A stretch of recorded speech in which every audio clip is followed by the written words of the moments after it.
Hey, what's up? This is Marcus from Machine City Audio. So for today's video, I wanted to give you my impressions of the KeyLab 61 as well as tell you why I added this to my workflow. All right, so let's get into that.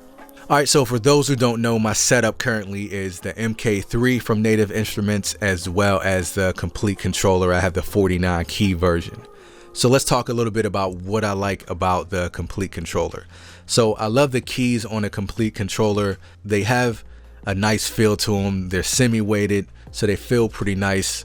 I love the screens. I love the fact that I can make all my adjustments from the controller. I don't need to be on the mouse. I don't need to look at my screen. Everything is right in front of me. So that makes my workflow consistent, steady, and quick. And I'm all about having a nice workflow. All right, so now let's talk about what I like about the KeyLab 61.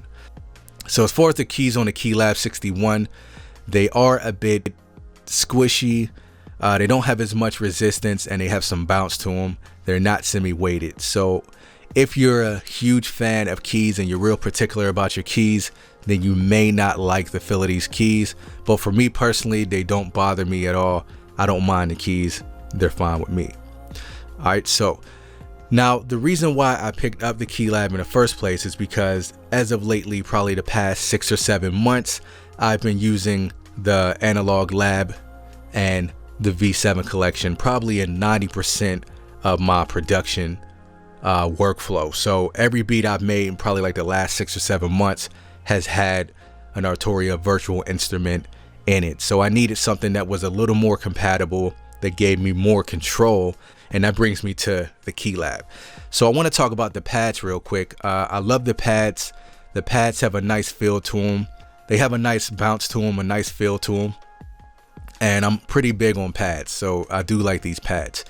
Now, what I also like about these pads is the fact that you can kind of control these pads to be whatever you want them to be. So you could trigger drum sounds, you know, certain effects. You can tie these to certain effects and use to trigger that while you're playing something on the keys.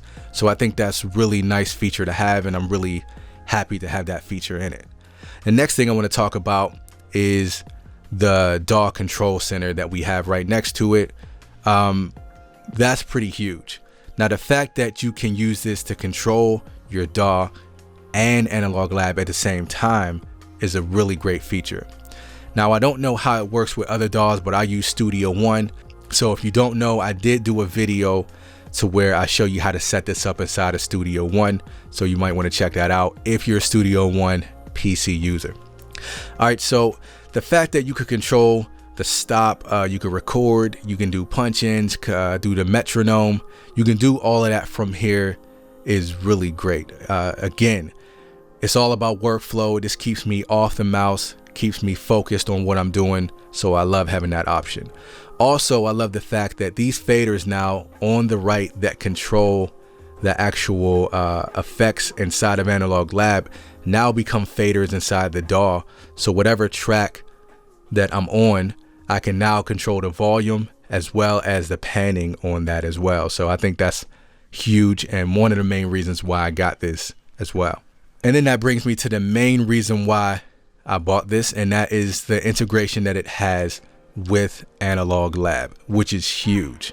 Now, most of Arturia's collection that they have, the V7 collection, is compatible, is NKS compatible. So you can use it with a complete controller, but there are some virtual instruments that are not NKS compatible as of yet. Mainly the new virtual instruments that they added inside the V collection. You do not have control over those with the NKS. Now you can still use them, but you physically have to click through the presets. And as far as the effects, they show up as macro 1, 2, 3, and 4. So you don't know exactly what you're controlling as far as the effects go. You have to kind of go through the knobs and guess. And like I said, you got to physically select the presets.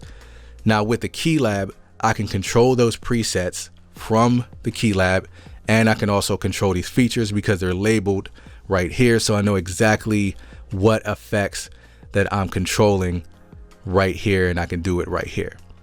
All right. And also with Analog Lab, you can use that with the complete controller, but again, you do not have that control that you have with the KeyLab. Now, let's say I want to use Analog Lab inside of Native Instruments and just use my complete control.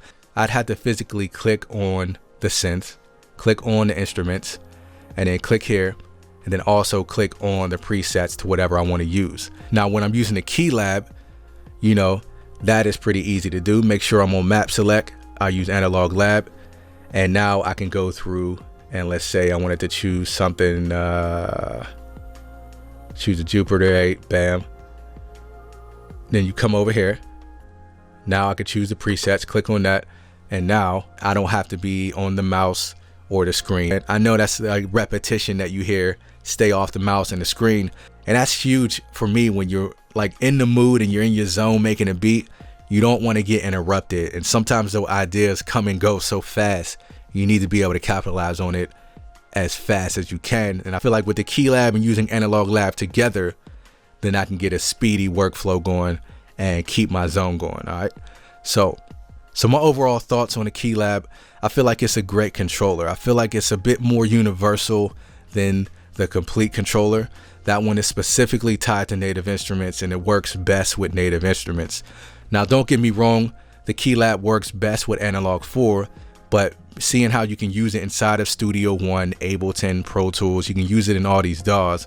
Now, they have made a newer version of this, the MK2, which is supposedly more expensive looking, more expensive feeling, better keys, and you have more options. And that is available now. So if you want to check that one out, maybe it's a better option for you than this one. And one is not going to replace the other. I'm going to use them both together to give me the best setup and the best control over my setup. All right, so that is all I got for you today. I just wanted to let you know that. So if you have any questions, please, send them my way. I'll answer them best I can. And that is it for today's video. So I am Marcus with Machine City Audio. Peace, and until next time.